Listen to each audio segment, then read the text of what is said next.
Broadcasting live. It's America's longest running talk show on computers. It's Computer America, bringing you the biggest names in technology with guest interviews, new products, and your emails. Listen live at computeramerica.com on any device around the world.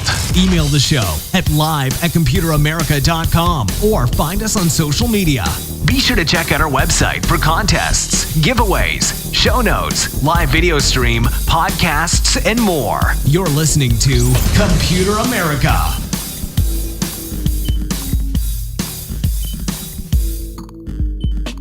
Hello and welcome into the Computer America Show. We are the nation's longest running, nationally syndicated radio talk show on computers and technology. Thank you for joining us. I'm your host, Ben Crossman, and I hope all of you are having a wonderful day because here on the show, we have an entire hour of computer and technology news.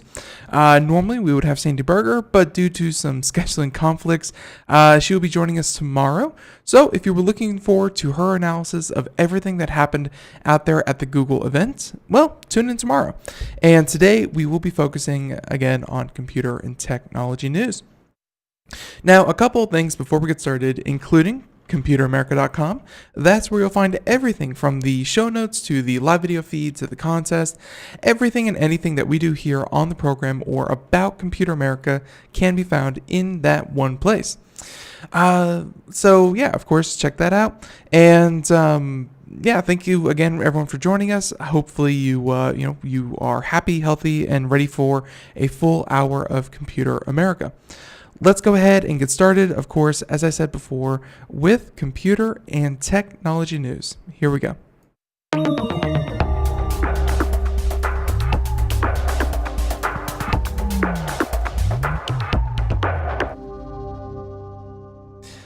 Now, there are a lot of stories. Again, we're going to try to avoid most things at Google because that we want to, break it down with Sandy Berger here tomorrow. But today there are plenty of stories that are not Google, surprisingly. So let's go ahead and talk about it.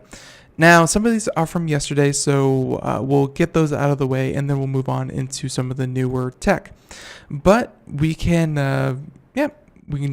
start off with this one.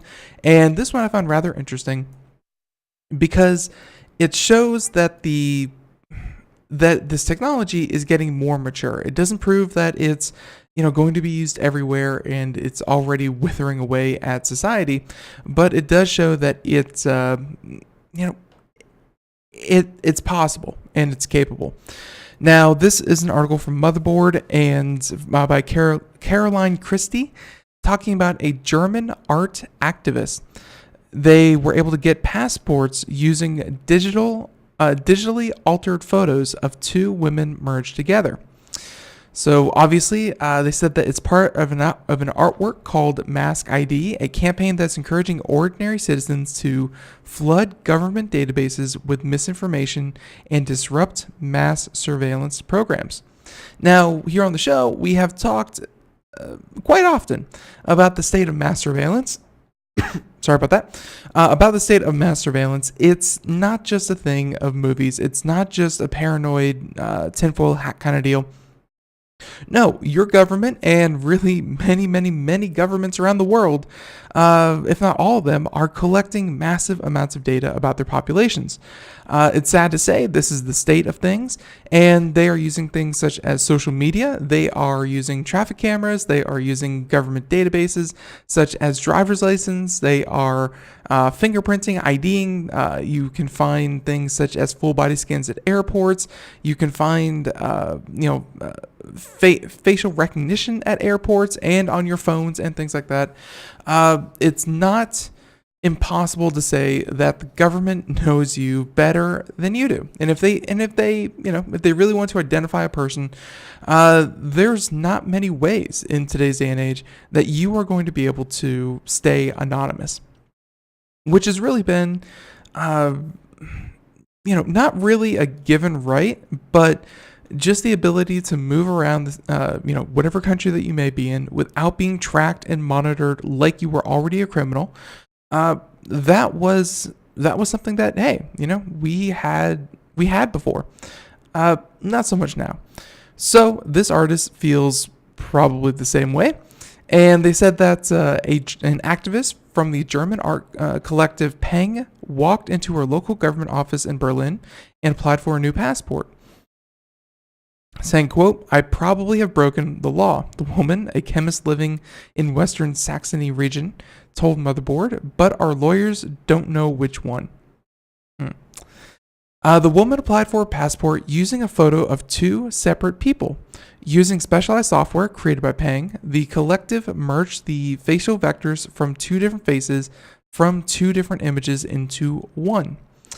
They said that, and obviously, they said that Billy Hoffman, who's of course a pseudonym for this person, she told how easy the process was, saying that officials didn't mention fraud at any point.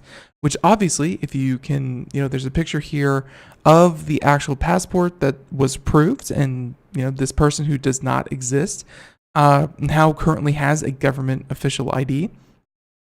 And there's also a photo that you can see here where, hey, they show a photo of two different women and mix them together. Next thing you know, bam, you have a completely different person. And again, one that does not even really exist. Now, they said that Hoffman's passport application was approved, and now she has an official German passport using the digitally altered photo. The photo is half her, half Frederica, half one of her colleagues. And they said that not even her colleague, it's an Italian politician, saying that the software calculated an authentic average of the faces, and that's it. Obviously, this is not creating a new person from scratch. This is not the uncanny valley.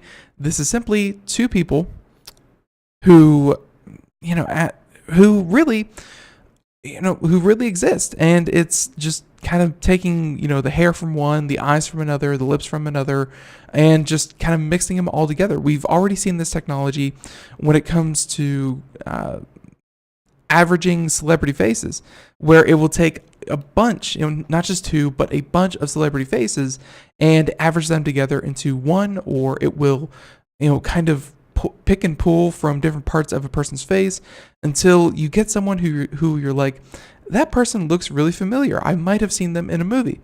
And turns out, no, it's just an average of everyone you've ever seen in a movie. Now, let's see. So obviously this was, kind of speaking out against mass surveillance. Let's see. They said that so some of the history on the German parliament and their rules on mass surveillance, they said that the German parliament has tried to pass a variety of laws, creating additional powers about how and why the government can monitor people. In 2012, it tried to pass the Telecommunications Data Retention Law, forcing cell phone companies to store customers' data and make it available to crime prevention units, i.e., all law enforcement. And they said that the legislation didn't stand up after a local German court found that it was in violation of EU law. You can see how these massive sweeping bills, mainly used for, or at least under the guise of, this is to protect you. This is to keep you safe. This is, this will keep away the scary things that happen in life. When in reality, the scary things still happen. It's just now you have a bit less, privacy. Now, they said that the same year, the German parliament also passed the Video Surveillance Improvement Law, aimed at relaxing restrictions on video surveillance in shops, stadiums, and stations. What the authorities are building here are instruments of totalitarian submission on a level never seen before. And that is, again, according to the artist who made the fake passport. In Germany, we've just experienced an alt-right president of the Secret Service, someone like Nigel Farage. So actually, these instruments already are in the wrong hands. The collective says it is concerned as to how lawmakers might retrofit legislation, meaning even if they're not currently using biometric data for mass surveillance, well, they might just do so in the future. And, again, we mentioned these things, and this is obviously in Germany. And this is, kind of the problems that she's taking on. But at the same time, when the United States, you learn revelations such as the NSA, who has been logging phone calls and building massive data storage facilities in the middle of nowhere under secrecy, so that they could keep recordings of every single phone call and metadata that's been happening in the United States. Or you get programs such as, I think it's like the Five Eyes or something like that, where all the government agencies agreed to share their data with all the other ones, so that they could, kind of quote unquote prevent terrorism. But hey, I'm not going to say that this is going to be used to control populations. But if you were going to control populations, this is a very good first step. And I think that's her point, is that these laws and these actions, they're capable now. This is something that can really happen. And if you have any hope of, pushing against that system, it's something that we've actually advocated on the show before. If you don't want to be found out, by Google or Facebook or any of these other organizations that take your data, take your personality, take your life, and sell it to advertisers, if you want your privacy to be respected, you don't delete everything they know about you. You go out and you make your own Facebook profile with a different, with the same name but different credentials, or a different birthday, or different, first dog and mother's maiden name. If you want your data to be protected, you put out misinformation. You don't try to delete all the information that's, unfortunately, most likely already out there. I believe that's kind of her point, what she's getting at. And yeah, there you go. Not saying that you need to break any laws. Don't become a lawbreaker. But making a fake Facebook profile is not against the law. It's against Facebook's terms of service, probably. But what are you gonna do? Okay, there's that one. Let's tread back into the realm of things that you might actually do. How about, let's see. So we have a couple of stories here. How about Intel?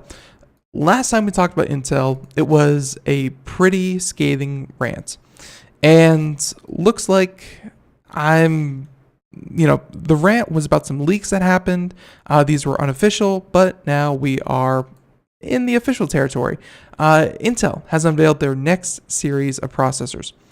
And yeah, most of our criticism here at Computer America still unfortunately stands true. This includes, and by the way, this is an article from Ars Technica, saying that Intel goes up to 8 cores for mainstream chips with a 28-core overclockable Xeon processor.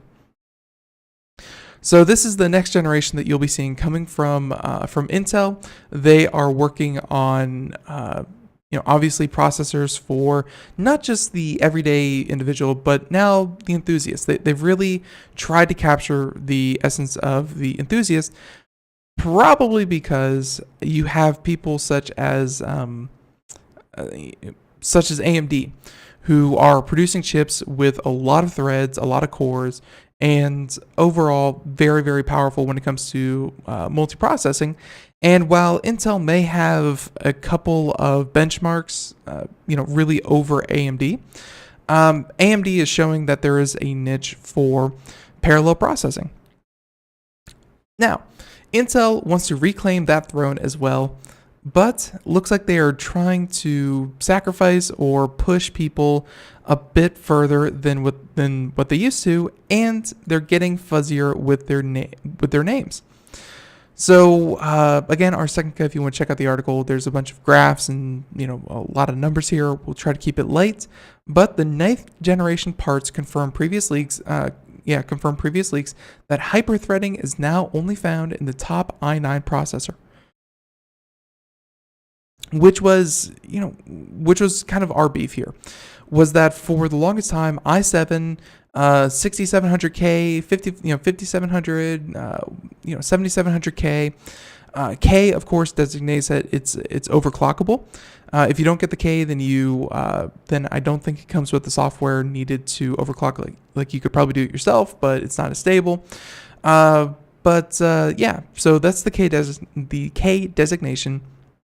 And up until this point, the i7 has always been 8 cores, 16 threads. It's always had hyperthreading. That means while there are physically only 8 cores to the processor, your operating system saw 16 threads or 16 different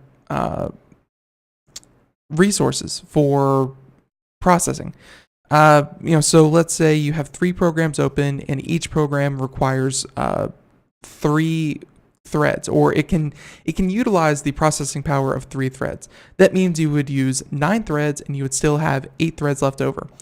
Now, if you have an 8-core 8-thread, that means that 2 would get 3, and 1 would get 2. And that third application that only has 2 threads now wouldn't run as effectively or smoothly as if it were running on a hyper-threaded system.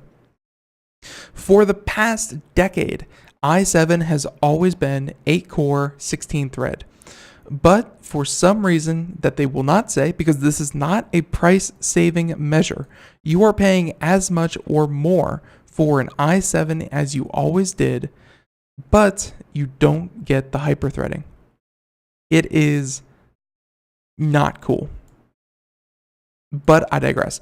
Intel is positioning the 9900K, which is the next generation i9, the i9 9900K, to be the best gaming chip in the world thanks to its strong per-thread performance and high max clock speed. By the way, according here, just on base clock speed, or kind of what it can do out of the box, it says that the i9 9900K can be overclocked to 5.0 gigahertz. So we're finally getting over that point. They said in a break with its recent practices, Intel has reverted to using solder instead of thermal paste between the processor die and the integrated heat spreader. This move will be popular among overclockers, as the better thermal conductivity of solder generally enables reduced temperature and higher overclock potential. All the chips will work with existing 300 series motherboards, and Intel is also introducing a new Z390 chip, or Z390, I guess. The counterpart to the integrated chips for the Whiskey Lake and Amber Lake mobile processors. And they said that they have features including 802.11ac Wi-Fi and built-in support for 10 gigabits a second USB 3.1 Generation 2. That means that its mobile processors are going to be very strong. As soon as they make their way into the next generation of phones are going to be super, super fast. And hey, that's cool. But we're angry about the computer, the desktop processors. So they said that for those who need more cores, memory, or PCIe lanes, avail yourselves to the new batch of X series. And these use the same Skylake X core as the current X series, but with higher clock speed. This use of Skylake X means that the parts don't include the Meltdown or the L1TF hardware fixes. So Meltdown, that was the big cybersecurity thing that Intel was dealing with at the beginning of this year, I believe, where they were using a certain type of cache system, and things were being lined up, written to cache, so that they could, kind of be predicted to run certain processes before they actually happened, which allowed them to get get more performance out of a chip. But it also was a very, very big security flaw. And that means that, I guess, Skylake X means that these parts don't include the Meltdown or the L1TF files. So if you buy a Skylake X series, that means you do not have access to the security patches. Overall, this really isn't that much of a problem. I believe this was only if your computer fell into the hands of someone, like they had to have physical access to your processor and your memory. But yeah, future processors should have that fix included. Now, and you can see all the different boost speeds here and clock speeds. Actually pretty impressive. No one has ever complained about the Xeon processors. They are server grade processors. They were not meant for consumers because, hey, you can kind of see it in the price. They're best of the best, creme de la creme, the i9 9980XE. So that's a Xeon processor, 18 cores, 36 threads, overclocked to 4.5 gigahertz, lots of cache, lots of PCIe lanes, all that good stuff. And to, I think, 99% of the population, $2,000 just for the processor really probably isn't worth it. There you go. Now, they said that if that isn't enough, there's the Xeon W3175X. This is a 28-core, 56-thread Xeon unlocked multipliers for overclocking. And by the way, this one does not even have the price listed. They said that this one, in fact, if you really want, if money is no issue to you and you just want the best of the best from Intel, check this out. 28-core, 56-thread. 3.1, 4.3 clock speed, and 38 megabytes of cache. That's a lot of cache. That's, and that's a lot of cores and a lot of threads. This is better than anything AMD has to offer currently, but the price for what you're getting is undoubtedly through the roof. It's just, they're showing what they can do, but they really don't want to because these are probably special order. Like you have to say, I want one of these, and then they'll make them for you. Odds are they're not going to keep a lot of these, just kind of floating around in stock. And he said that the ninth generation processors are available for pre-order today and will ship October 19th, where the X series parts will arrive in November, while the Xeon parts will appear in December. Really, that's about it.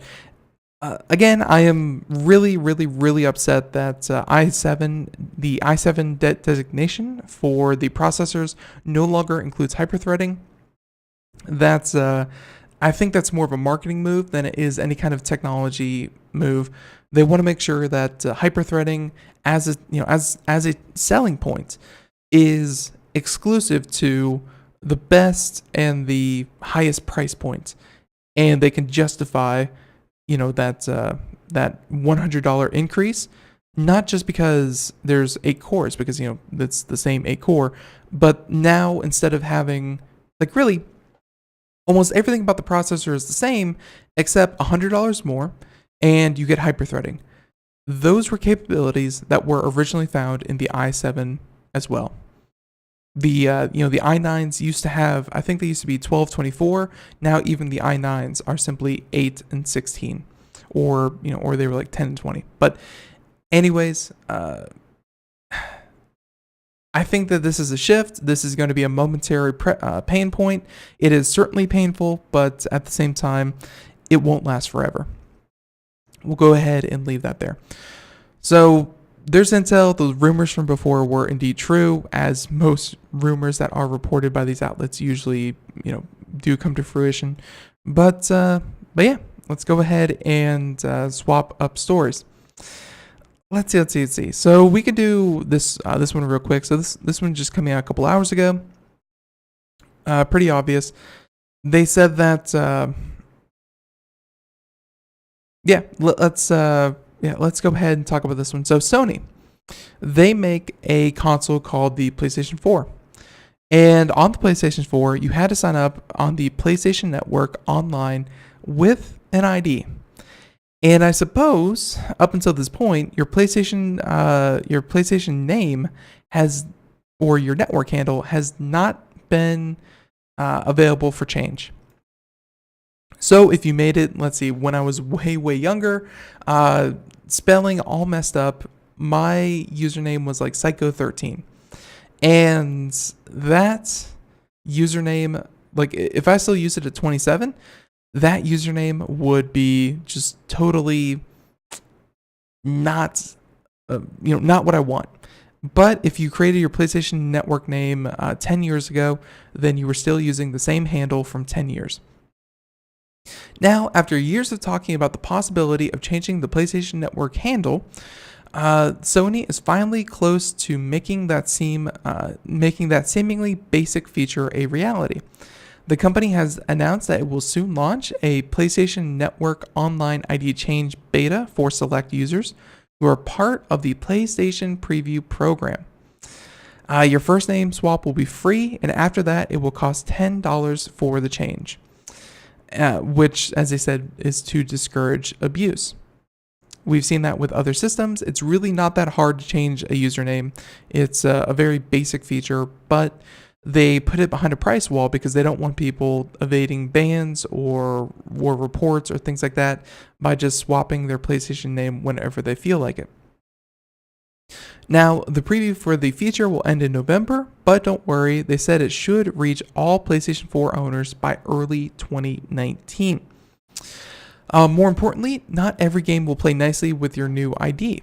And yeah, they said that while it'll work with every PS4 game published after April 1st, and should be compatible with the large majority of popular PS4 games, they said that certain PS4, PS3, and PlayStation Vita games might produce issues or errors, and you can, however, revert once your original ID for free, and that should fix any glitches. There you go. Saying that obviously this is long overdue. Microsoft has let you change your gamer tags since Xbox 360, and that's over a decade ago. Now, yeah, again, just a short article. If you have a PlayStation Network name that you really are not proud of, then hey, just wait a couple more months and you should be good to go. Because I feel not everyone should be punished for the sins of their past. Especially if you have a stupid username like Psycho13. This is a good move. Now, man, a couple more stories here.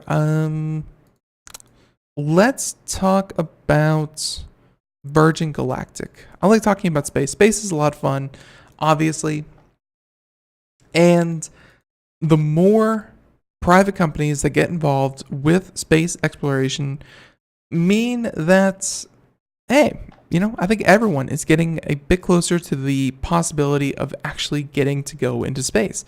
It's not just for select scientists, it's not just for select billionaires, but one day it could be a travel destination. And that's something that Tesla and SpaceX have been working on, but it's also something that Virgin Galactic has been promising themselves. Well, it's finally time to say it. Virgin Galactic to reach space in weeks, not months. That's right, they're getting closer. And this is by the BBC, saying that Sir Richard Branson has said that the Virgin Galactic is weeks away from his first trip into space. Saying that we would be in space within weeks, not months, and then we will be in space with myself in months and not years. Richard Branson going to space. It's crazy. He said that the firm will be taking people into space not too long after that. Where Sir Richard is in a race with Elon Musk and Jeff Bezos to send the first fee-paying passenger into space. And by the way, Elon Musk, of course, runs SpaceX or founded SpaceX, and Jeff Bezos has founded something blue. Whatever. I'm sure it'll come up later in the article. But yeah, and now we have Sir Richard Branson. So these billionaires really do like the idea of sending people into space and charging for it. That's the ultimate goal, is to open up the idea of a commercial space flight tourism sector. Now, they said that, but delays and fatal crash in 2014 prevented Sir Richard's original ambitions. Earlier this year, Virgin Galactic completed a supersonic test flight of its spaceship to passenger rocket ship. And they said that the 67-year-old multimillionaire was initially expected to take part in a space flight before April this year. So they're a little behind the times. In an interview with the BBC, Sir Richard said that he was receiving astronaut, centrifuge, and fitness training. He also insisted that there was a huge demand for a commercial spaceflight. If you have room for 10 people, 8 out of 10 would love to go to space if they could afford it. And they said it is up to us to produce as many spaceships as we can cater with that demand. His announcement comes shortly after rival SpaceX unveiled the first private passenger it plans to fly around the moon. The mission is planned for 2023, if you didn't hear about that, from SpaceX, and will be the first lunar journey by humans since 1972. 51 years after we did it the first time, we're doing it again, but this time by a private company. Again, if all goes according to plan, a lot can happen over the course of 5 years. Amazon founder Jeff Bezos, Blue Origin. There we go. Wow, I am horrible with these kinds of names. So Jeff Bezos, Blue Origin, will launch a manned mission into space by 2019. Mr. Bezos didn't clarify if he meant crew or fare-paying passengers. And earlier this month, Blue Origin also announced that it is launching a non-profit group with Airbus, the European Space Agency, and French construction company Vinci Construction to explore ways to colonize the moon. This is what happens when you give billionaires enough money and enough technology to say that, hey, you can send people to space, and one of them says, we're going to make it a travel destination. Another one says, we're going to fly people around the moon. And another one said, we are going to colonize the moon. All three very ambitious. Let's see if they can actually hold up and do it. Okay, so there's that one. Let's go ahead and swap stories. Again, lots of stories. How about we talk about all right, how about this report? It's coming out here in the past couple of minutes. We can go ahead and discuss this. And there appears to be a government report. This is, so Boeing's poor performance is the main reason for the significant cost increases. So there's a new report on SLS rocket management. And as Ars Technica points out, it's pretty brutal. Boeing has been building the core stage of NASA's Space Launch System rocket. So there's your SLS. For the better part of a decade, and the process has not always gone smoothly, with significant overruns and multi-year delays. And a new report from the NASA's Inspector General makes clear just how bad the development process has gone, laying the blame mostly at the feet of Boeing. Saying that, and this is again a quote from the Inspector General, saying that, quote, "We found Boeing's poor performance is the main reason for the significant cost increases and schedule delays to developing the SLS core stage. Specifically, the project's cost and schedules issues. The project's cost and schedule issues stem primarily from management, technical, and infrastructure issues directly related to Boeing's performance." Which is a bit surprising to hear. Because obviously Boeing, when it comes to airplanes and missiles and rockets and things like that, anything that flies through the sky, there's not really a lot of names out there that can contend with Boeing. They're a very recognizable and reputable name. They're saying that as of August 2018, the report says NASA has spent a total of almost $12 billion on the SLS. And even so, the rocket's critical core stage will be delivered more than 3 years later than initially planned, at double the anticipated cost. Overall, there are a number of top-line findings in this report, which cast a mostly, if not completely, negative light on Boeing and, to a lesser extent, NASA and its most expensive spaceflight project. Now, I am not familiar enough with government projects to say this is normal, but from the rumors I hear, from the cliches I hear, governments contracting groups and organizations that contract for the government do it in twice the time at twice the cost. That was a joke. I thought it was tongue-in-cheek. I really do not like to hear that that's actually the case, especially with something as big as as spaceflight. So the report found that NASA will need to spend an additional 1.2 billion on top of its existing 6.2 billion contract for the core stages of the first two SLS rockets to reach a maiden launch date of June 2020. NASA originally planned to launch the SLS rocket on its maiden flight in November 2017. Let's see, they have another quote here. In light of the project's development delays, we have concluded that NASA will be unable to meet its EM1 launch window, currently scheduled between December 2019 and June 2020. There you go. So the report does not believe a mid-2020 date is likely.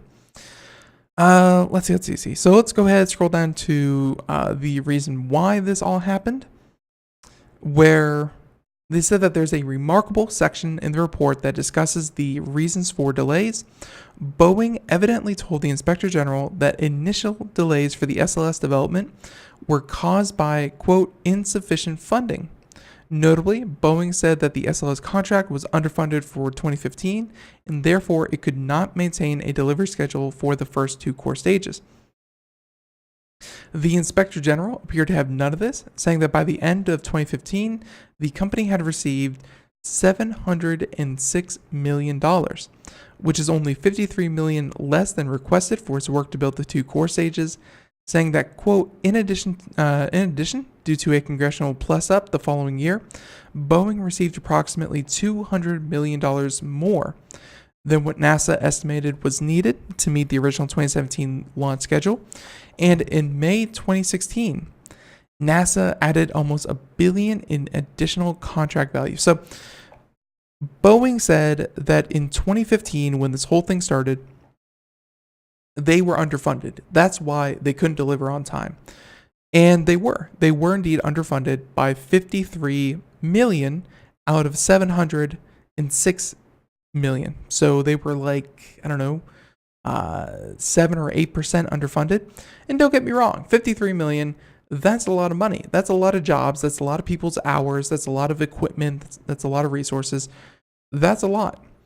But then the following year and the year after, they added $200 million on top of what they already promised, and then an additional $1 billion on top of that, as well as their original commitments to the contract.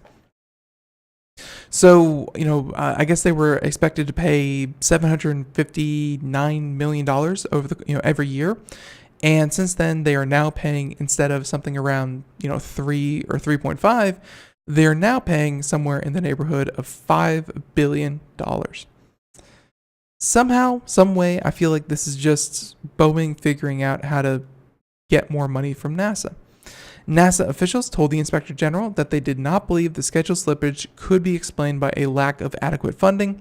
Boeing officials did not immediately respond to Ars Technica for comment. Now, the implications of this, saying that we question nearly quote, we question nearly $64 million in award fees provided to Boeing since 2012 for the very good and excellent performance ratings it received, due to substantial cost increases, technical issues, and schedule delays. I guess there was language in there that gave them bonuses if they were to meet deadlines and to, incentivize being on time.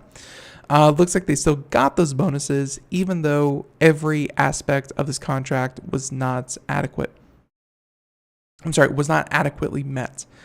Let's see. So, quote, let's read this part. In his response, the new report, NASA's chief of human spaceflight, Bill Gerstenmaier, essentially shrugs off the criticism by saying building big rockets is hard work.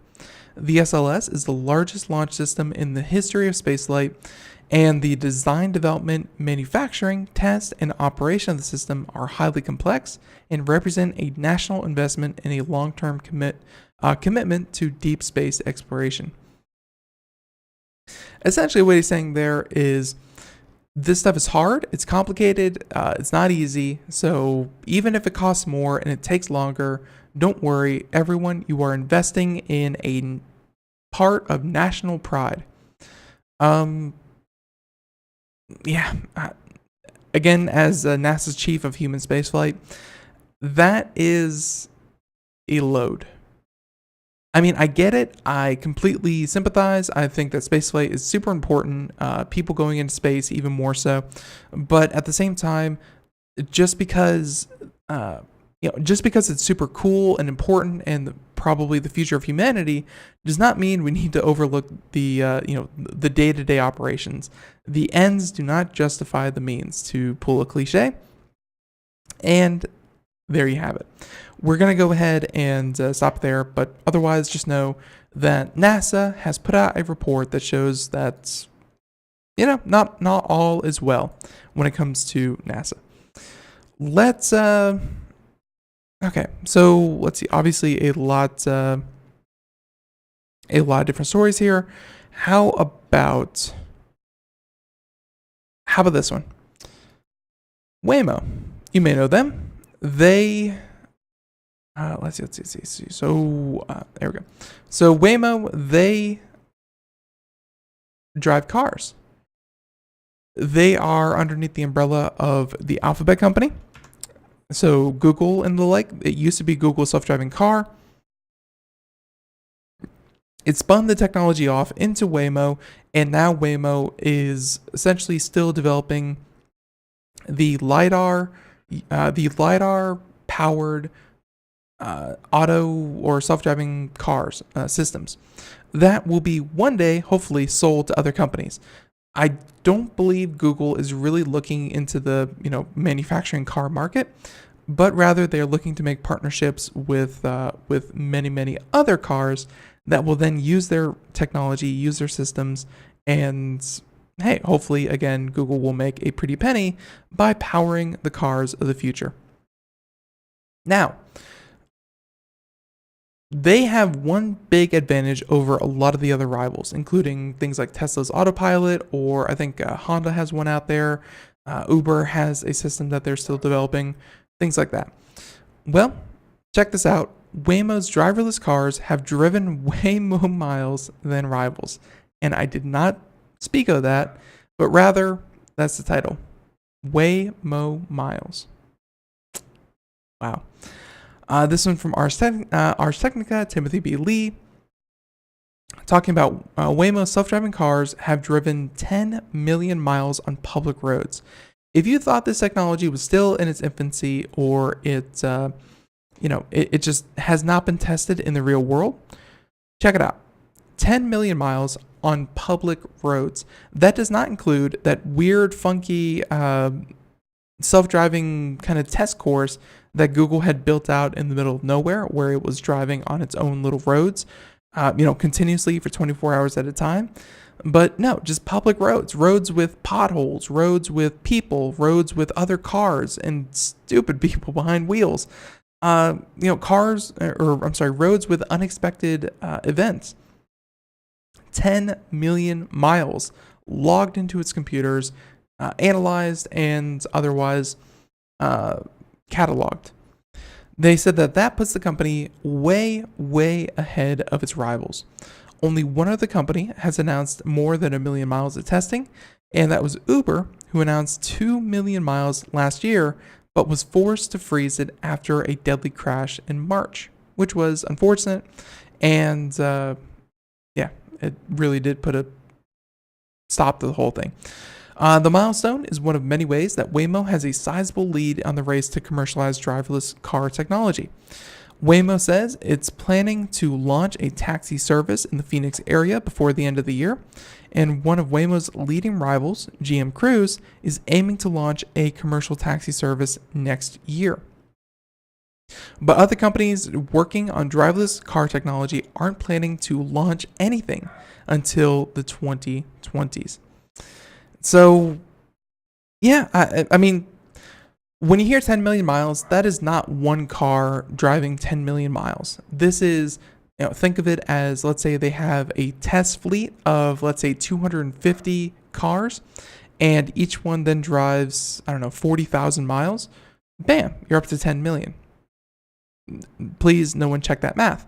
But, something as simple as that, or... yeah, actually, I think I'm right. Whatever. something like that, it means that other car companies that really, really want to do this, if they want to hit that 10 million mile marker, if they purchased 1,000 cars and they wanted to drive each one 10,000 miles, while 10,000 miles is not very far, if you had 1,000 cars doing it, and think of how many millions of cars are on the road in America, in the order of hundreds of millions, it's not hard to think of a situation where 10 million miles really isn't that big of a milestone, but it is for no one actually touching the wheel. Now, the article goes on for a bit. We're going to, kind of drop it there. But essentially they're saying that Waymo and Alphabet, if you were looking for the leader in self-driving car technology, Google is your answer.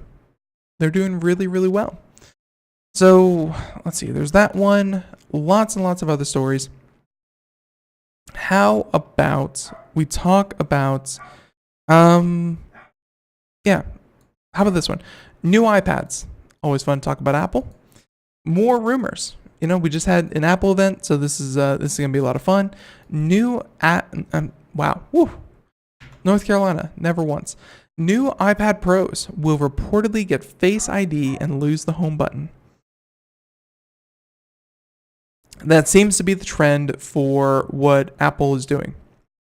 They want to ditch the home button, the thing that you push that you put your thumb on, and usually with a fingerprint scanner. And instead of building built-in fingerprint readers, anywhere on the screen or in a specific part of the screen, instead they're looking to turn to Face ID, and that is their new solution for really everything. And by the way, the new iPad will also have a USB-C connection, as most Apple products will. Now, this is according to 9to5Mac.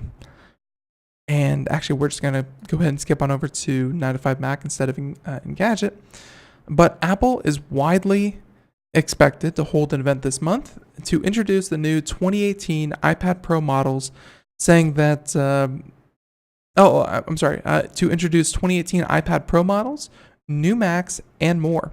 Much of this has been confirmed by evidence within the iOS 12.1 beta, which includes references to an iPad 2018 fall device. Oh, Apple, you have shown your hand much too early by including it in your hard-coded patch notes. Today, sources familiar with the development of the new 2018 iPad Pro have offered additional details about the device, its features, and more. The model codes for the Wi-Fi models for the 2018 iPad Pro will be iPad 8, iPad 8 1, iPad 8 2, iPad 8 5, 8 6. Meanwhile, the cellular capabilities will be 3, 4, 8, 7, and 3, 4, 7, and 8. Interesting naming scheme. Hopefully that gets a little bit clearer. Now, they said Face ID and Landscape, saying that the 2018 iPad Pro will include Face ID with the same image signal processor as the iPhone XS, the iPhone XS Max, and the iPhone XR. Further, we can confirm that the Face ID on the iPad Pro will work in both portrait and landscape orientations, though it won't work upside down. Apple, what are you doing? It won't work upside down? What the heck? But pretty cool for people who primarily use their tablet in landscape, so horizontally. That means that they don't have to turn it over or reorient their tablet. They just have to look at it. Now, it's not clear if the new landscape support requires a special hardware feature or if it can be made available to iPhones with a simple software update. So they're saying that maybe that will work with iPhone, which is kind of cool. Which means that you no longer have to, if you're holding up your phone and you kind of hold it askew or something like that, it means that hey, it will become much more accurate of a system. That's what we want to hear. Let's see. So some of the other things: USB-C port, no one cares. Output 4K HDR video, blah blah blah.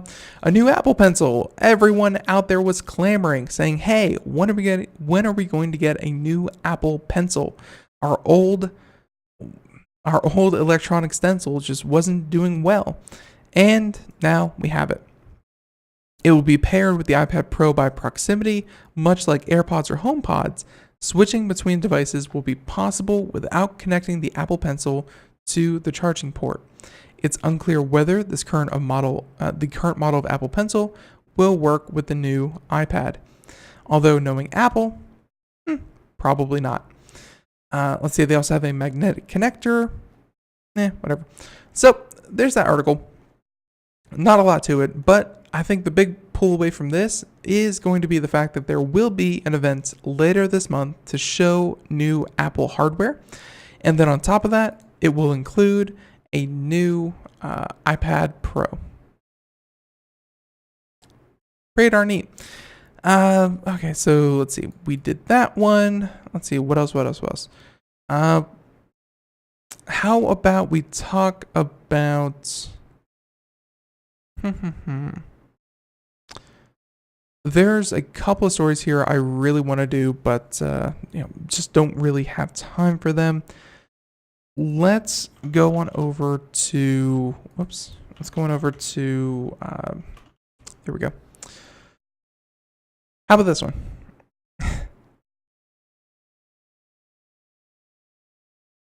Fortnite. Pretty interesting article. But at the same time, I'm sorry, I'm so wishy-washy. Let's just go ahead and do this. So we just talked about iPad, Apple, that kind of thing. How about this one? From Apple to Apple. Chinese fraudsters scammed Apple out of free iPhone parts. How do you even do that? Well, they strip the devices for components, get a warranty replacement, and sell them on the black market. Pretty simple. And by the way, this is again from Gadget, Steve Dent, saying that Apple's warranty policy was badly abused by fraudsters in China back in 2013. In an elaborate scheme, rings of thieves would purchase iPhones and immediately return them to the Apple Store in Shenzhen, claiming that they were broken.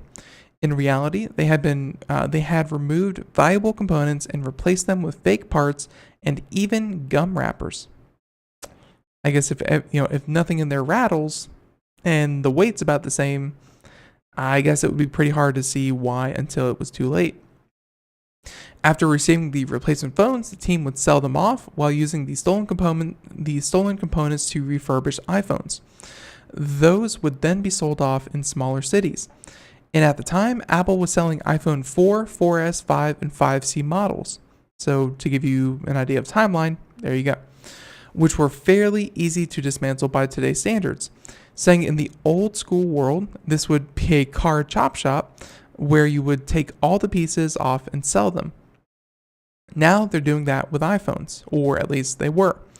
Apple opened its first retail store in China in Shenzhen in 2009, where the nation started to become one of its most important markets by 2012 and 2013. And in 2015, sales represented a quarter of its global revenue. And as a result, fraud started to become a serious problem. The Shenzhen store reportedly had 3 times the returns of Apple's flagship Fifth Avenue, New York store. To give you an idea of just how rampant this was, again, I do not know the population differences between New York and Shenzhen, but if they are anywhere similar, that just goes to show that even if there was nothing wrong with these products, just the fact that they were reaped of their parts and then returned and replaced once again really goes to show that, hey, this is a problem. The problem was exacerbated by the ease of access to cheap knockoff parts in Shenzhen, as well as the presence of criminal triad organizations in the region. China is also the top market in the world for used iPhones. Many of the devices sold were Frankenphones, with a mix of genuine and fake parts and modified versions of iOS. Apple is not a fan of modified versions of the iOS, and they are not a fan of off-brand parts. If you want to know how much, they are trying actively through legislation and lobbying to remove the individual's rights to even work on their own phone themselves. I think this has a lot to play into that because they see the rampant amount of fraud and abuse that this is causing. And if they can take away your right to replace your screen, then guess what? They also shut down all of these third-party markets that are springing up at, really at their detriment.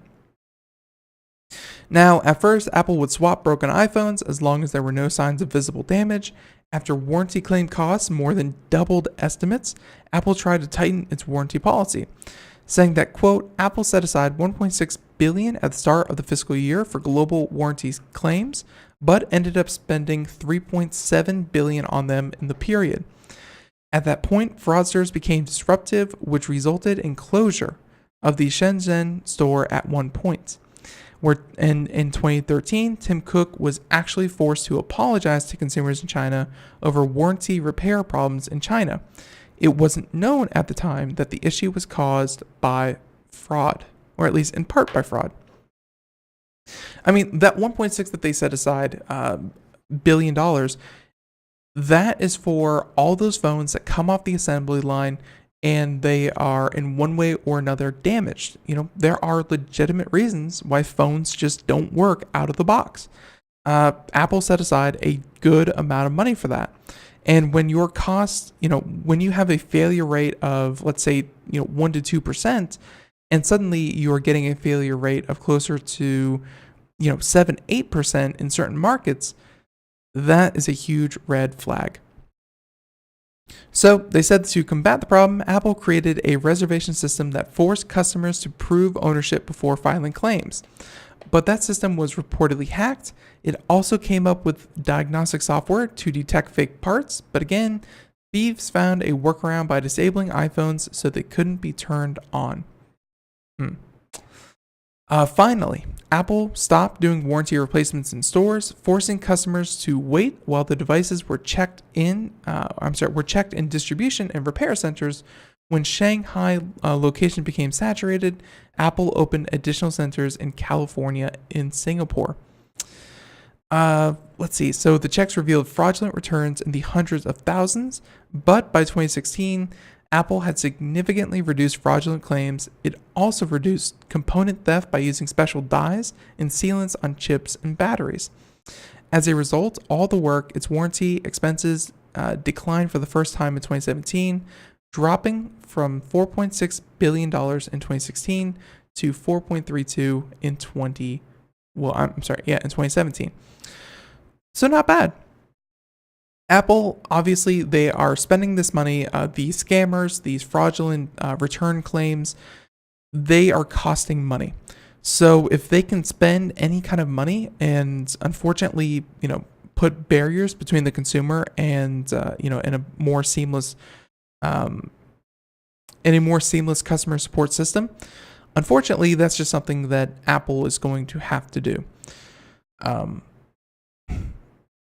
I wish that you could still walk into an Apple store, hand in your phone and say this isn't working, and they'll give you a new one, and they'll take it back, refurbish it, clean it, find out what's wrong with it, and then sell it again. But that's not the world that we live in, thanks to people trying to con the system and, in fact, trying to, get one over on Apple. So, there you go. There's that one. Man, let's see. What else do we have? Actually, the music means that we're just about done. So, wow, that hour flew by really fast. Everyone, I want to thank you for tuning into Computer America here. And yeah, thank you so much for checking us out. Again, tomorrow, Sandy Berger, all things Google, Google Home.